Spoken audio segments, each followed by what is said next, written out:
নমস্কার, আমাদের কৃষ্ণা টক্স বাংলা চ্যানেলে আপনাদের স্বাগতম। আজ আমরা এমন এক বিষয় নিয়ে আলোচনা করব যা প্রায় প্রতিটি মানুষের মনে কোনো না কোনো সময় উদয় হয়েছে। আমরা বলি পরমেশ্বর এক এবং অদ্বিতীয়, কিন্তু যদি ঈশ্বর সত্যিই এক হন, তবে পৃথিবীতে এত ধর্ম কেন? কেন ধর্মের রীতিনীতি আর পথ এত আলাদা? এই প্রশ্নের গভীরে লুকিয়ে আছে আমাদের অস্তিত্বের এক পরম সত্য। আজ আমরা শাস্ত্রের আলোকে বিচার করব এই মহান জিজ্ঞাসা। তাই আজকের ভাবনা, ঈশ্বর এক হলেও ধর্ম আলাদা কেন? এই আলোচনাটি আপনার দৃষ্টিভঙ্গি সম্পূর্ণ বদলে দিতে পারে, তাই অত্যন্ত ধৈর্য সহকারে প্রতিটি শব্দ অনুধাবন করার অনুরোধ রইল। ঈশ্বরের একত্ব ও অহংকার। ঈশ্বরের একত্ব সম্পর্কে বুঝতে হলে আমাদের প্রথমেই মানুষের অহংকারকে বুঝতে হবে। ভগবান শ্রীকৃষ্ণ শ্রীমদ্ভগবদ্গীতার 3য় অধ্যায়ের 27 নং শ্লোকে একটি অত্যন্ত গুরুত্বপূর্ণ কথা বলেছেন। শ্লোক: প্রকৃতে ক্রিয়মাণানি গুণৈ কর্মাণি সর্বস্ব অহংকার বিমূঢ়াত্মা কর্তাহমিতি মন্যতে। অর্থাৎ যারা প্রকৃতির গুণ দ্বারা চালিত এবং মিথ্যে অহংকারে বিভ্রান্ত, তারা মনে করে তারাই কর্তা, এবং এই ভ্রান্তি থেকেই তারা ঈশ্বরের সেই পরম একত্ব বুঝতে পারে না। আমরা যখন নিজেদের জাতি, বর্ণ বা নির্দিষ্ট একটি গণ্ডিতে আটকে রাখি, তখনই আমাদের দৃষ্টি সীমাবদ্ধ হয়ে পড়ে। কিন্তু সত্য এই যে ঈশ্বর সর্বত্র সমান এবং তিনি এক।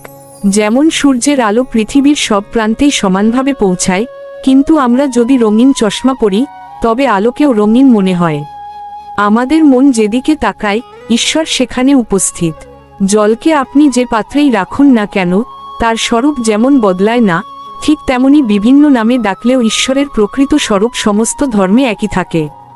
এই একত্বকে বুঝতে হলে অহংকার ত্যাগ করে শুদ্ধ চিত্তে সৃষ্টির দিকে তাকাতে হবে। ধর্মের বৈচিত্র্য ও লক্ষ্য। অনেকেই প্রশ্ন করেন, যদি ঈশ্বর এক হন তবে ধর্মের বৈচিত্র্য কেন? ধর্মের রীতি, আচার এবং দর্শন আলাদা আলাদা ভৌগোলিক ও সাংস্কৃতিক প্রেক্ষাপটে তৈরি হয়েছে। কিন্তু আপনি যদি গভীরভাবে লক্ষ্য করেন, তবে দেখবেন সব ধর্মের মূল শিক্ষা একই: সত্য কথা বলা, ধৈর্য ধারণ করা, ন্যায়ের পথে চলা এবং ঈশ্বরের প্রতি ভক্তি। ভগবান শ্রীকৃষ্ণ শ্রীমদ্ভগবদ্গীতার 4র্থ অধ্যায়ের 11 নং শ্লোকে বলেছেন। শ্লোক: যে যথা মাং প্রপদ্যন্তে তাংস্তথৈব ভজাম্যহাম মম বর্তমানুবর্তন্তে মনুষ্যাঃ পার্থ সর্বস্ব। অর্থাৎ মানুষ যেভাবেই আমার শরণাগত হোক না কেন, আমি তাকে সেইভাবেই অনুগ্রহ করি। মানুষ যে পথেই চলুক না কেন, শেষ পর্যন্ত তা আমারই পথ। এর মানে হল, ঈশ্বর লাভের পদ্ধতি বা পথ বিভিন্ন হতে পারে। কেউ হয়তো জ্ঞানের মাধ্যমে তাকে খুঁজছেন, কেউ ধ্যানের মাধ্যমে, আবার কেউ সেবার মাধ্যমে। পদ্ধতি আলাদা হলেও সবার লক্ষ্য কিন্তু সেই একই: আত্মার মুক্তি এবং পরমাত্মার সঙ্গে মিলন। ঠিক যেমন একটি পাহাড়ের চূড়ায় ওঠার জন্য অনেকগুলো পথ থাকতে পারে, কিন্তু চূড়াটি তো একটাই। ধর্ম হল সেই বিভিন্ন পথ, আর ঈশ্বর হলেন সেই পরম লক্ষ্য। ভ্রান্ত ধারণা ও বিভেদ। মানুষের ভ্রান্ত ধারণা অনেক সময় সত্যের পথে বাধা হয়ে দাঁড়ায়।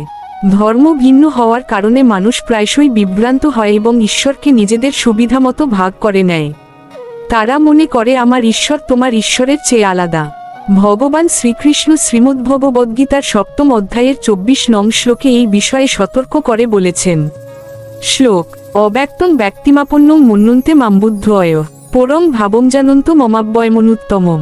অর্থাৎ বুদ্ধিহীন মানুষেরা আমাকে পরমেশ্বর বলে চিনতে পারে না এবং আমার পরম ভাবনা জেনে আমাকে সাধারণ মানুষ বা সীমাবদ্ধ মনে করে। যারা আধ্যাত্মিক সত্য ভুলে যায় এবং কেবল বাহ্যিক পার্থক্যের ওপর গুরুত্ব দেয়, তারা বিভ্রান্তির শিকার হয়। এই বিভ্রান্তি থেকেই হিংসা আর বিভেদ জন্ম নেয়।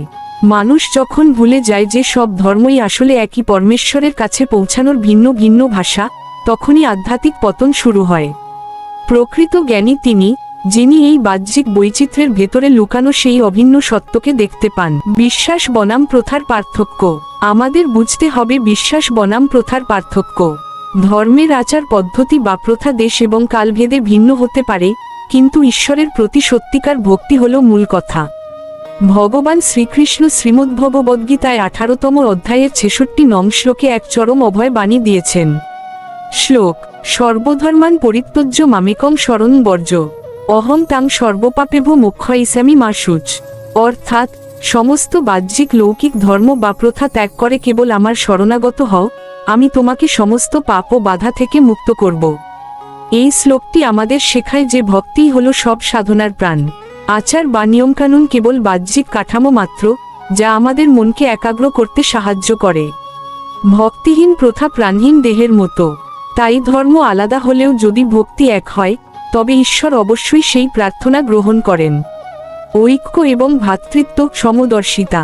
ঈশ্বর এক হওয়ার শিক্ষা আমাদের মধ্যে ঐক্য এবং ভ্রাতৃত্ব জাগিয়ে তোলে। গীতায় শ্রীকৃষ্ণ অর্জুনকে ৫ম অধ্যায়ের ১৮ নং শ্লোকে সমদর্শিতার পাঠ দিয়েছেন। শ্লোক: বিদ্যাবিনয় সম্পন্নে ব্রাহ্মণে গবি হস্তিনী শুনি চৈব সপাকে চ পণ্ডিতা সমদর্শিন। অর্থাৎ প্রকৃত পণ্ডিত বা জ্ঞানী ব্যক্তি বিদ্যা বিনয় সম্পন্ন ব্রাহ্মণ, গরু, হাতি, কুকুর এবং চণ্ডাল সকলের মধ্যেই সেই একই পরমাত্মাকে দর্শন করেন। এই সমদর্শিতাই প্রকৃত মানবতা। যখন আমরা বুঝতে পারি যে প্রতিটি মানুষের হৃদয়ে একই পরমাত্মা বাস করছেন, তখন ঘৃণা বা হিংসার কোনো স্থান থাকে না। ধর্ম তখন আর বিভাজনের দেয়াল থাকে না, বরং মিলনের সেতু হয়ে ওঠে। অন্তরের দর্শন ও স্থির বুদ্ধি। ধর্মের প্রকৃত উদ্দেশ্য বুঝতে হলে আমাদের অন্তরের দর্শন প্রয়োজন। কেবল যান্ত্রিকভাবে নিয়ম পালন করলেই ঈশ্বরকে পাওয়া যায় না। ভগবান শ্রীকৃষ্ণ শ্রীমদ্ভগবদ্গীতায় ২য় অধ্যায়ের ৪১ নং শ্লোকে বলেছেন। শ্লোক: ব্যবসায়াতিকা বুদ্ধি হই কেহ কুরুবিন্দন বহুশাখা হনুন্তাশ্চ বুদ্ধ এও ব্যবসায়ী নাম। অর্থাৎ যারা আধ্যাত্মিক পথে দৃঢ়প্রতিজ্ঞ, তাদের বুদ্ধি স্থির ও একমুখী। অন্যদিকে যাদের বুদ্ধি স্থির নয়, তাদের চিন্তা অন্তহীন ও বহু শাখায় বিভক্ত। অন্তর্জ্ঞান মানে হল নিজের ভেতরের সেই পরম সত্তাকে চেনা। কেবল বাহ্যিক আচারে আটকে না থেকে অন্তরের দর্শনের ডুব দিলে দেখা যায় যে সব ধর্মের সারকথা আসলে এক এবং অদ্বিতীয় ঈশ্বর। উদার দৃষ্টিভঙ্গি ও ভগবানের বিভূতি।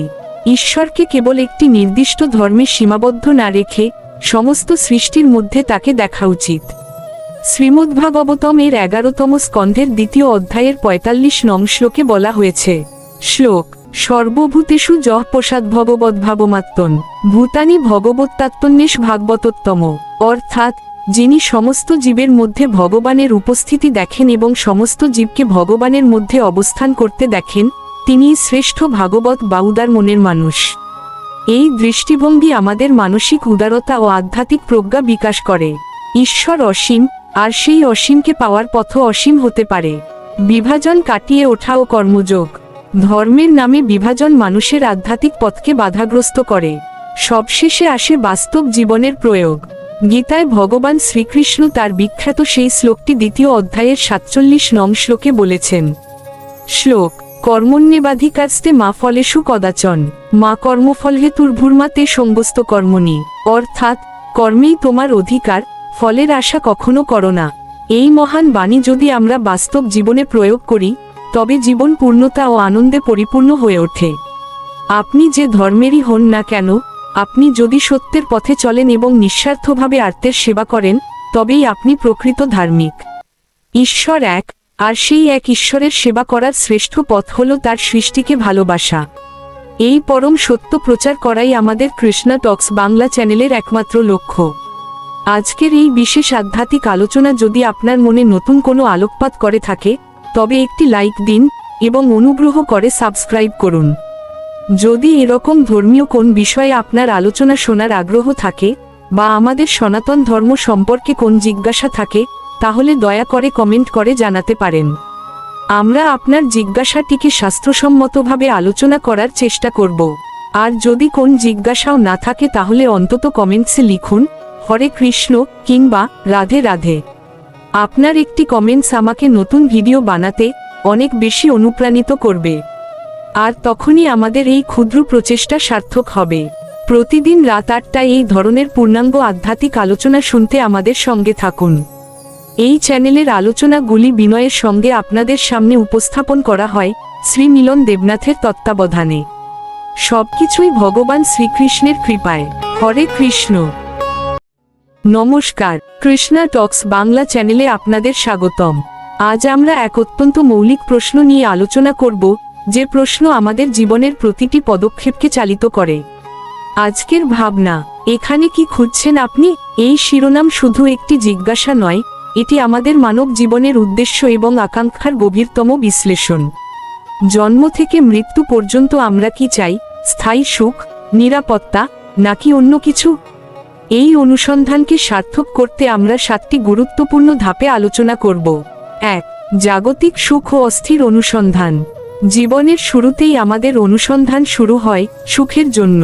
কিন্তু এই সুখের উৎস আমরা কোথায় খুঁজি? জগৎ সংসারে, যেখানে সবকিছুই ক্ষণস্থায়ী। আমরা মনে করি নতুন সম্পত্তি, উচ্চ পদ বা আরও বেশি অর্থই শান্তি এনে দেবে। শ্রীমদ্ভগবদ্গীতায় বলা হয়েছে, নাস্তি বুদ্ধে রযুক্তস্য ন চাযুক্তস্য ভাবনা ন চাভাবত শান্তির্শান্তরুত সুখম। গীতা 2য় অধ্যায়ের 66 নং শ্লোক।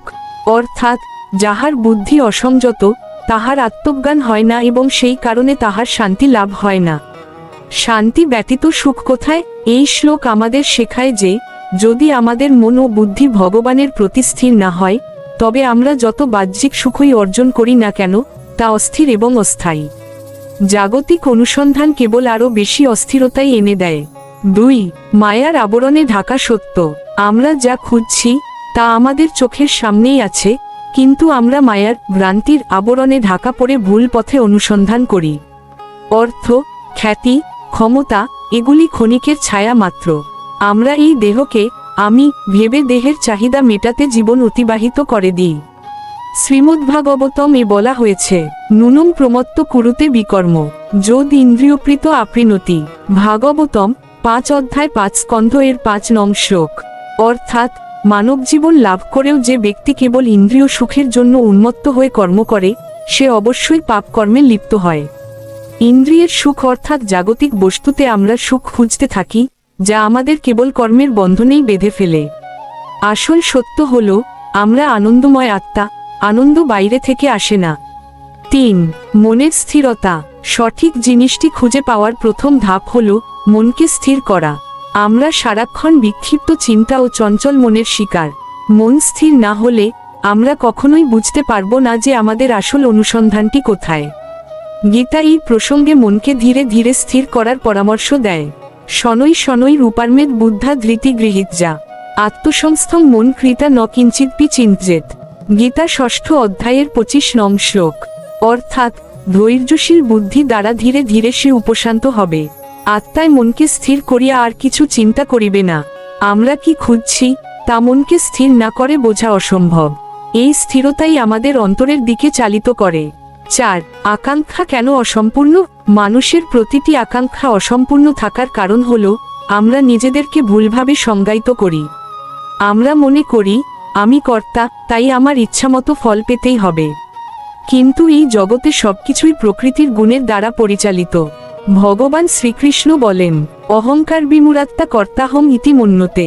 গীতা 18তম অধ্যায়ের 59 নং শ্লোক। অর্থাৎ, যাহার মন অহংকারে বিমূঢ়, সে মনে করে যে আমিই কর্তা। এই আমিই কর্তা বা আমিই ভোক্তা, এই ভুল ধারণা আমাদের সব অনুসন্ধানকে অসম্পূর্ণ করে দেয়। আমরা যা খুঁজছি তা ফল নয়, বরং কর্তব্য। 5. প্রেম ও ভক্তি চিরন্তন আকাঙ্ক্ষা। যদি জাগতিক সুখ, ক্ষমতা বা অর্থ আমাদের চূড়ান্ত লক্ষ্য না হয়, তবে আমরা আসলে কি খুঁজছি? আমরা খুঁজছি এমন একটি সম্পর্ক যা চিরন্তন এবং শর্তহীন। সেটাই হলো ভগবানের সঙ্গে প্রেমময় সম্পর্ক বা ভক্তি। শ্রীমদ্ভাগবতম এই বিষয়ে চূড়ান্ত ঘোষণা করে, সবই পুংসাং পর ধর্ম যত ভক্তির অধক্ষোজে অহৈতুক্য প্রতিহতা যাজাত্তা সুপ্রসিদতি। ভাগবতম 1ম অধ্যায় 2য় স্কন্ধ এর 6 নং শ্লোক। অর্থাৎ, যে ভক্তি অধক্ষজ শ্রীকৃষ্ণে লাভ হয়, সেই অহৈতুকী ও অপ্রতিরোধ্য ভক্তি সমস্ত জীবের শ্রেষ্ঠ ধর্ম। এই ভক্তি দ্বারাই আত্মা সম্পূর্ণরূপে প্রসন্ন হয়। এই শ্লোক স্পষ্টভাবে জানায়, আমরা যা খুঁজছি তা হল নিষ্কামী ভক্তি, যা আত্মাকে প্রকৃত শান্তি দিতে পারে। 6. সেবাই হল খোঁজার পদ্ধতি। আমরা যা খুঁজছি আনন্দ ও পূর্ণতা, তা পাওয়ার পদ্ধতি কি?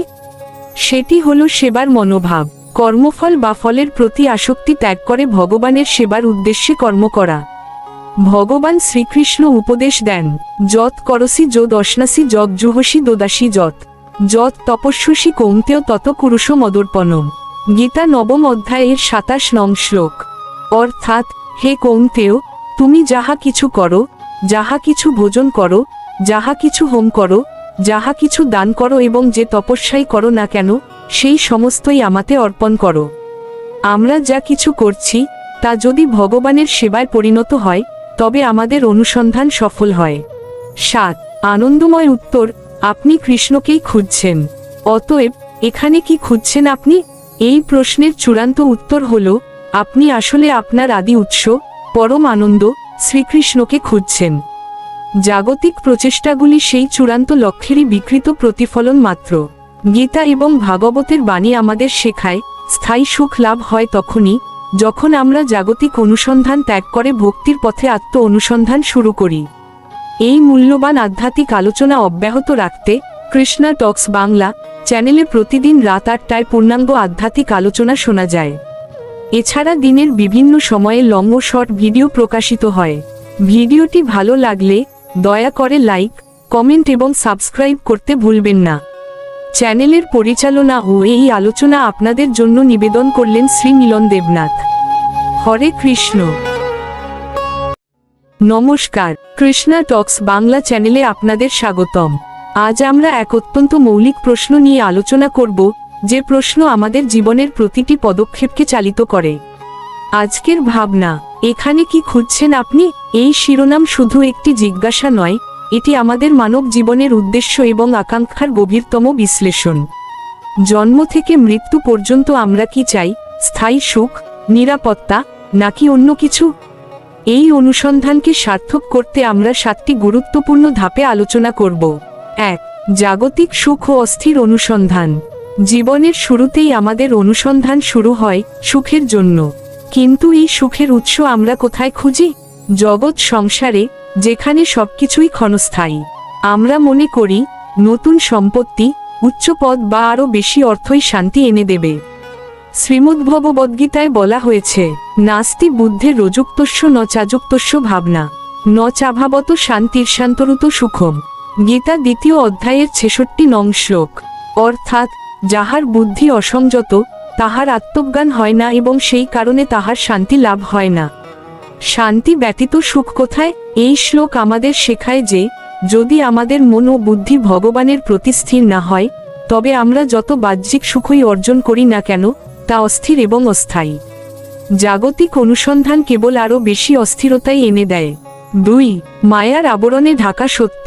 আমরা যা খুঁজছি তা আমাদের চোখের সামনেই আছে, কিন্তু আমরা মায়ার ভ্রান্তির আবরণে ঢাকা পড়ে ভুল পথে অনুসন্ধান করি। অর্থ, খ্যাতি, ক্ষমতা এগুলি ক্ষণিকের ছায়া মাত্র। আমরা এই দেহকে আমি ভেবে দেহের চাহিদা মেটাতে জীবন অতিবাহিত করে দিই। শ্রীমদ্ভাগবতম বলা হয়েছে, নুনম প্রমত্ত কুরুতে বিকর্ম যোদ ইন্দ্রিয়প্রীত আপৃণতি। ভাগবতম 5 অধ্যায় 5 স্কন্ধ এর 5 নং শ্লোক। অর্থাৎ, মানব জীবন লাভ করেও যে ব্যক্তি কেবল ইন্দ্রিয় সুখের জন্য উন্মত্ত হয়ে কর্ম করে সে অবশ্যই পাপ কর্মে লিপ্ত হয়। ইন্দ্রিয়ের সুখ অর্থাৎ জাগতিক বস্তুতে আমরা সুখ খুঁজতে থাকি, যা আমাদের কেবল কর্মের বন্ধনেই বেঁধে ফেলে। আসল সত্য হল, আমরা আনন্দময় আত্মা, আনন্দ বাইরে থেকে আসে না। 3 মনের স্থিরতা। সঠিক জিনিসটি খুঁজে পাওয়ার প্রথম ধাপ হল মনকে স্থির করা। আমরা সারাক্ষণ বিক্ষিপ্ত চিন্তা ও চঞ্চল মনের শিকার। মন স্থির না হলে আমরা কখনোই বুঝতে পারবো না যে আমাদের আসল অনুসন্ধানটি কোথায়।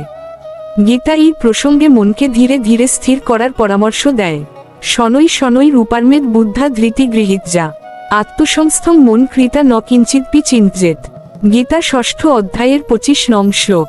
অর্থাৎ, ধৈর্যশীল বুদ্ধি দ্বারা ধীরে ধীরে সে উপশান্ত হবে। আত্মায় মনকে স্থির করিয়া আর কিছু চিন্তা করিবে না। আমরা কি খুঁজছি তা মনকে স্থির না করে বোঝা অসম্ভব। এই স্থিরতাই আমাদের অন্তরের দিকে চালিত করে। 4 আকাঙ্ক্ষা কেন অসম্পূর্ণ? মানুষের প্রতিটি আকাঙ্ক্ষা অসম্পূর্ণ থাকার কারণ হল, আমরা নিজেদেরকে ভুলভাবে সংজ্ঞায়িত করি। আমরা মনে করি আমি কর্তা, তাই আমার ইচ্ছামতো ফল পেতেই হবে। কিন্তু এই জগতে সবকিছুই প্রকৃতির গুণের দ্বারা পরিচালিত।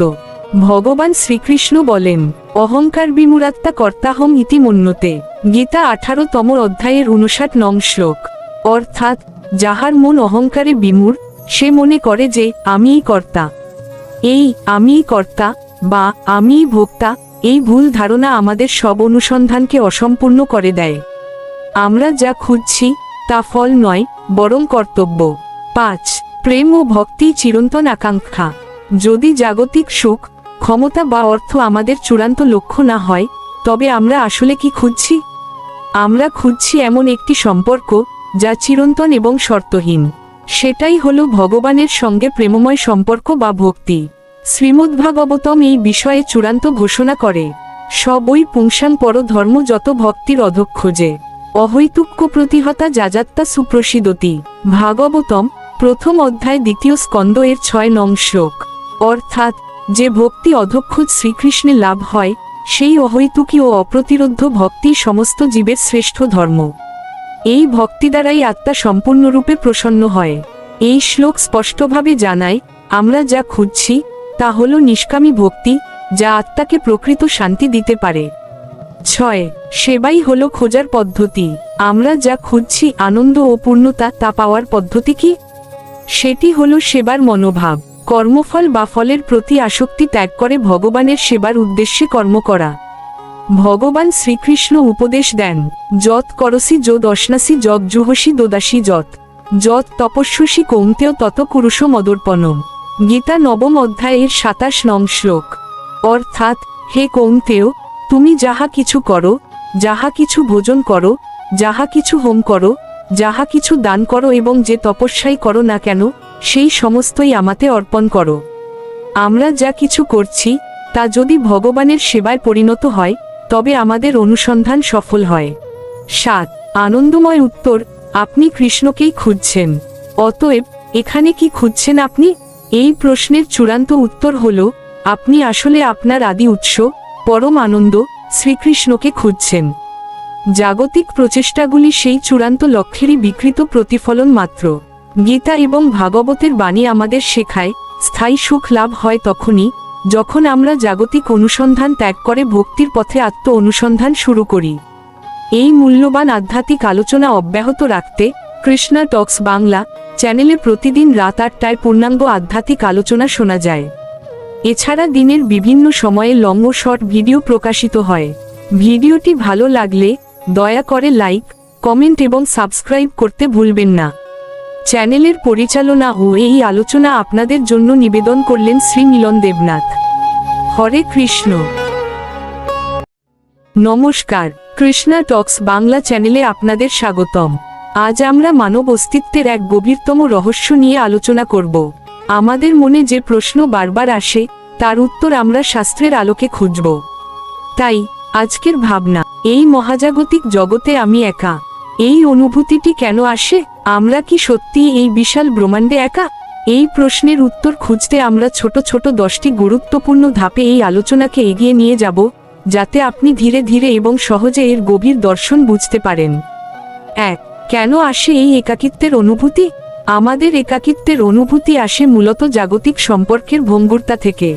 যখন প্রিয়জন দূরে সরে যায় বা জীবন অপ্রত্যাশিত মোড় নেয়, তখন মনে হয় এই বিশাল মহাজাগতিক জগতে আমরা যেন বিচ্ছিন্ন এক দ্বীপ। এটি হলো এক প্রাথমিক মনস্তাত্ত্বিক প্রতিক্রিয়া। এই অনুভূতি আরও তীব্র হয় যখন আমরা দেখি আমাদের চারপাশে সবাই কেবল নিজেদের স্বার্থ নিয়ে ব্যস্ত। এই স্বার্থপরতার ভিড়ে নিজের মূল্যহীনতা বা বিচ্ছিন্নতা অনুভব করা এক স্বাভাবিক মানবিক দুর্বলতা। কিন্তু আধ্যাত্মিকভাবে এই দুর্বলতার উৎস আমাদের অজ্ঞতা। 2. দেহের ভুল পরিচয়, একাকিত্বের মূল কারণ। এই একাকিত্বের মূল কারণ হল আত্মাকে দেহ বলে ভুল করা।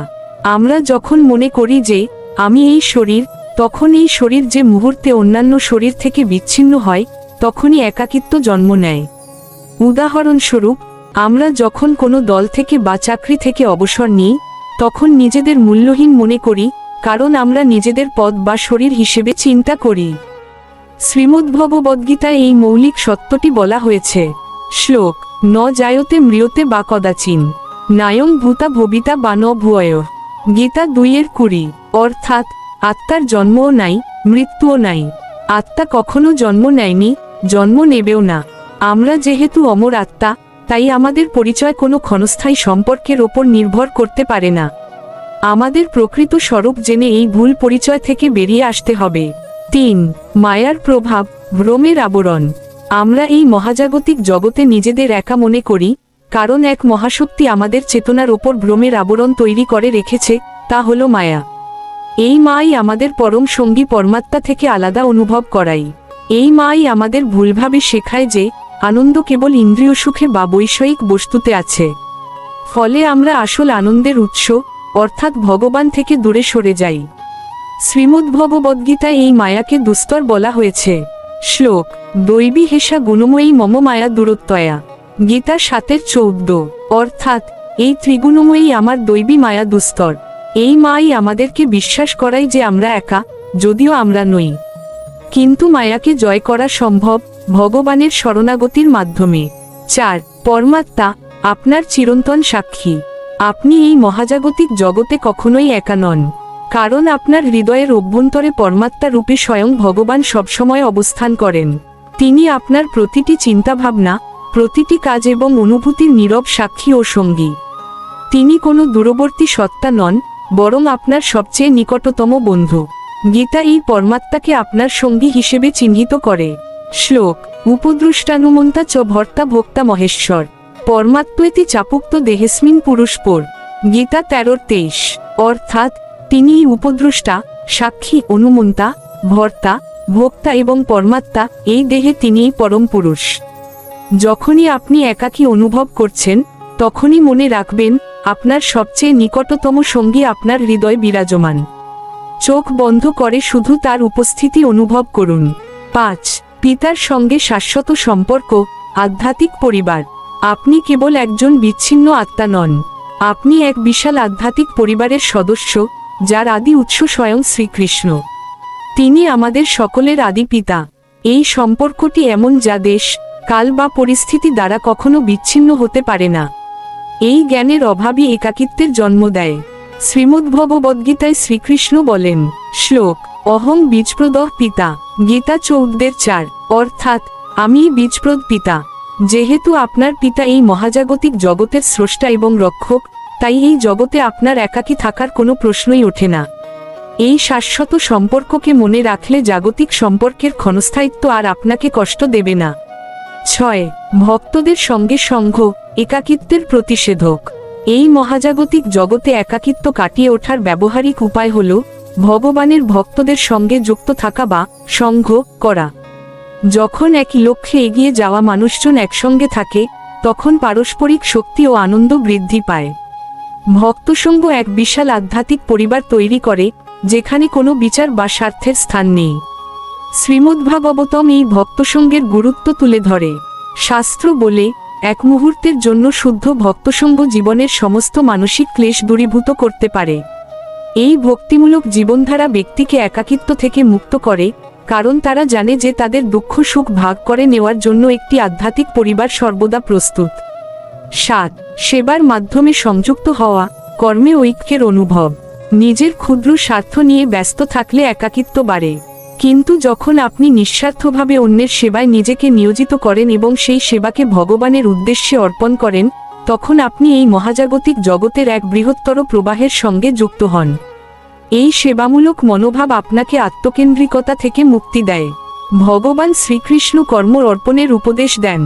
শ্লোক: যৎ করসি যদ অশ্নাসি যৎ জুহসি দোদাসি যৎ যৎ তপস্যসি কৌন্তেয় তত কুরুষ মদর্পণম। গীতা 9:27। অর্থাৎ তুমি যাহা কিছু করো, সেই সমস্তই আমাতে অর্পণ করো। সেবার মাধ্যমে আপনি কেবল উপকার করছেন না, বরং আপনি একা থেকে আমরা তে রূপান্তরিত হচ্ছেন, যা একাকিত্বের সবচেয়ে বড় ঔষধ। 8. ব্রহ্মাণ্ডের ঐক্যের দর্শন, সবই এক সত্তা। এই মহাজাগতিক জগতের প্রতিটি কণা, প্রতিটি জীব, এমনকি আপনার চারপাশে থাকা গাছপালাও ভগবানেরই শক্তি এবং তারই প্রকাশ। যখন এই ঐক্যের দর্শন লাভ হয়, তখন আপনি আর নিজেকে বিচ্ছিন্ন মনে করেন না। আপনি পুরো সৃষ্টিকে আপনার পরিবারের অংশ হিসেবে দেখতে শুরু করেন। গীতা বলে। শ্লোক: যোদ যোদ বিভূতিমৎ সত্যং শ্রীমদ ঊর্জিতম এববা তত্ত্বদেবাগচ্ছ তং মম তেজংশ সম্ভবম। গীতা 10:41। অর্থাৎ ঐশ্বর্যযুক্ত, শ্রীসম্পন্ন অথবা বলশালী যাহা কিছু এই জগতে আছে, সেই সমস্তই তুমি আমার তেজাংশ সম্ভূত বলিয়া জানিবে। আপনি তার অংশ, তাই আপনি একা নন। এই ঐক্যের অনুভূতিই আপনাকে শক্তি ও প্রেরণা দেবে। 9. মানসিক স্থিতাবস্থা, অভ্যন্তরীণ নিরাপত্তা। একাকিত্বের অনুভূতি বাইরে থেকে আসে না, এটি আসে অভ্যন্তরীণ নিরাপত্তার অভাব থেকে। যখন আমরা বুঝতে পারি যে আমাদের আত্মার নিরাপত্তা জাগতিক লাভ ক্ষতির ওপর নির্ভর করে না, তখন মন স্থিতাবস্থায় থাকে এবং একাকিত্ব দূর হয়। এই স্থিতাবস্থা অর্জনের জন্য আমাদেরকে প্রতিনিয়ত মনকে প্রশিক্ষণ দিতে হবে। স্থিতপ্রজ্ঞ ব্যক্তির লক্ষণই হল সুখ দুঃখে সমভাব রাখা। এই অভ্যন্তরীণ স্থিতাবস্থা অর্জন করলে বাইরের জগৎ যেমনই হোক না কেন, আপনি নিজের মধ্যে পরমাত্মার উপস্থিতি অনুভব করে শান্ত থাকতে পারবেন। এই স্থিতাবস্থাই আপনার প্রকৃত সুরক্ষা। 10. আপনি প্রেম দ্বারা বেষ্টিত। অতএব এই মহাজাগতিক জগতে আমি একা, এই ধারণাটি সম্পূর্ণ ভুল। আপনি কখনোই একা নন। আপনি পরমাত্মার সঙ্গে, শ্রীকৃষ্ণের সঙ্গে এবং সমস্ত ভক্ত ও সৃষ্টির সঙ্গে এক গভীর প্রেমময় বন্ধনে আবদ্ধ। এই বন্ধন উপলব্ধি করাই ভক্তির পথ। ভক্তিযোগের মাধ্যমে নাম জপ করুন, শাস্ত্র অধ্যয়ন করুন এবং ভক্তদের সঙ্গে যুক্ত থাকুন। এই অনুশীলনগুলি আপনাকে মনে করিয়ে দেবে যে ভগবানের প্রেম সর্বদা আপনাকে বেষ্টন করে আছে। এই জ্ঞানই আপনাকে একাকিত্বের ভ্রান্তি থেকে মুক্তি দেবে এবং আপনাকে আনন্দ ও পূর্ণতায় ভরে তুলবে। এই মূল্যবান আধ্যাত্মিক আলোচনা অব্যাহত রাখতে কৃষ্ণা টক্স বাংলা চ্যানেলে প্রতিদিন রাত 8টায় পূর্ণাঙ্গ আধ্যাত্মিক আলোচনা শোনা যায়। এছাড়া দিনের বিভিন্ন সময়ে লং ও শর্ট ভিডিও প্রকাশিত হয়। ভিডিওটি ভালো লাগলে দয়া করে লাইক, কমেন্ট এবং সাবস্ক্রাইব করতে ভুলবেন না। চ্যানেলের পরিচালনা ও এই আলোচনা আপনাদের জন্য নিবেদন করলেন শ্রী মিলন দেবনাথ। হরে কৃষ্ণ। নমস্কার, আমাদের কৃষ্ণা টক্স বাংলা চ্যানেলে আপনাদের স্বাগতম। আজ মহান বিজয় দিবস, রক্তক্ষয়ী সংগ্রামের পর একটি জাতির মাথা উঁচু করে দাঁড়ানোর দিন। এই বিজয় দিবস আমাদের শুধু একটি উজ্জ্বল ইতিহাস মনে করিয়ে দেয় না, এটি আমাদের প্রত্যেকের সামনে এক গভীর দার্শনিক প্রশ্নও রেখে যায়। আজকের বিশেষ আলোচনা, বিজয় দিবসে এক প্রশ্ন, আমি কে? বিজয় দিবস এবং আত্মপরিচয়ের ডাক। বিজয় দিবস মানে শুধু বাহিরের ভৌগোলিক স্বাধীনতা নয়, এটি একটি জাতির চেতনার জাগরণ, মানুষের ভেতরের সত্যের জাগরণ। একটি জাতি যখন সব অন্যায় আর শৃঙ্খলের বিরুদ্ধে রুখে দাঁড়ায়, তখন তার হৃদয় প্রথমে একটি আত্মচেতনা জন্ম নেয় যে আমরা কারো অধীন নই। ঠিক তেমনি আধ্যাত্মিক পথে মানুষের জীবনে প্রকৃত পরিবর্তন তখনই আসে যেদিন সে সমস্ত জাগতিক শৃঙ্খলের মধ্যে দাঁড়িয়ে নিজেকে প্রশ্ন করে, আসলে আমি কে? আমি কেন এখানে এসেছি? এই মৌলিক প্রশ্নটি ছাড়া কোনো মানুষের ব্যক্তিগত বিজয় বা আনন্দ কখনোই স্থায়ী হয় না। আমরা যাকে আমি বলি, আমরা এই পৃথিবীতে আমাদের পরিচয় দিতে গিয়ে সাধারণত কি বলি? আমরা বলি, আমি এই দেশের নাগরিক, আমি অমুক বংশের সন্তান। আমরা বলি, আমি ডাক্তার, ইঞ্জিনিয়ার বা এই পেশার মানুষ। কিংবা আমরা আমাদের নাম ও সামাজিক পরিচয় নিজেদের আবদ্ধ রাখি। কিন্তু একটু গভীরভাবে ভাবলে দেখা যায় এগুলো সবই সময়ের সঙ্গে সঙ্গে বদলে যায়। নাম, পেশা, নাগরিকত্ব এগুলো দেহের সঙ্গে যুক্ত। ভগবান শ্রীকৃষ্ণ গীতায় অর্জুনকে লক্ষ্য করে আমাদের সকলের জন্য বলেছেন, এই দেহ পরিবর্তনশীল এবং বিনাশী, কিন্তু যিনি এই দেহের ভেতরে বাস করেন সেই আত্মা অবিনাশী ও চিরন্তন। তাহলে প্রশ্নটি আবার করি, আমি কি এই অস্থায়ী রক্ত মাংসের দেহ, নাকি এই দেহের ভেতরে থাকা সেই দিব্য চেতনা যার কখনো বিনাশ নেই? দেহের বিজয়, আত্মার পরাজয়। ভগবান শ্রীকৃষ্ণ গীতায় বলেন, ন জায়তে মৃয়তে বা কদাচিৎ, নায়ং ভূতা ভবিতা বা ন ভূয়। শ্রীমদ্ভগবদ্গীতা অধ্যায় 2, শ্লোক 20।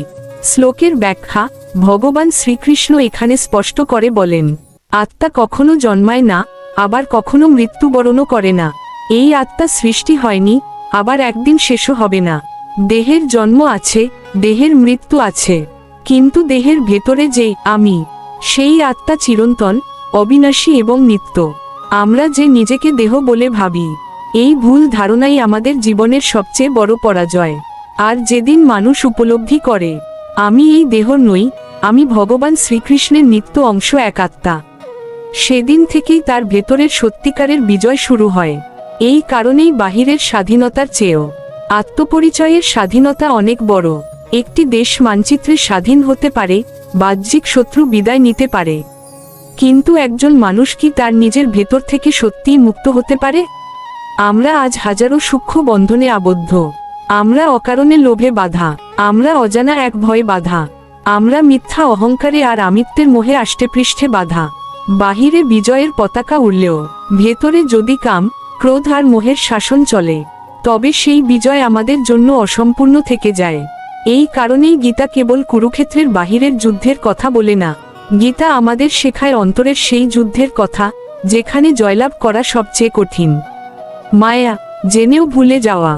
আমরা শাস্ত্র পড়ি, আমরা বড় বড় কথা শুনি এবং মনে মনে জানিও যে আমি এই নশ্বর দেহ নই, আমি পরমাত্মার অংশ, এক শুদ্ধ আত্মা। তবুও সংসার জীবনে পা ফেলা মাত্রই আমরা বারবার দেহকেই আমি বলে ভুল করি। নিজের ইন্দ্রিয় সুখের জন্য অন্যের ক্ষতি করতেও দ্বিধা করি না। এই জেনে বুঝে সত্যকে ভুলে থাকাকেই আধ্যাত্মিক পরিভাষায় বলা হয় মায়া। মায়া মানে কোনো জাদুকরী কিছু নয়। মায়া মানে সত্যের আলো সামনে থাকার পরেও অন্ধকার বা অসত্যকে পরম যত্নে আঁকড়ে ধরা। এই মায়ার গোলকধাঁধায় পড়ে মানুষ বারবার জীবনের যুদ্ধে হেরে যায়। মুখ্য লাভের ভুল ধারণা।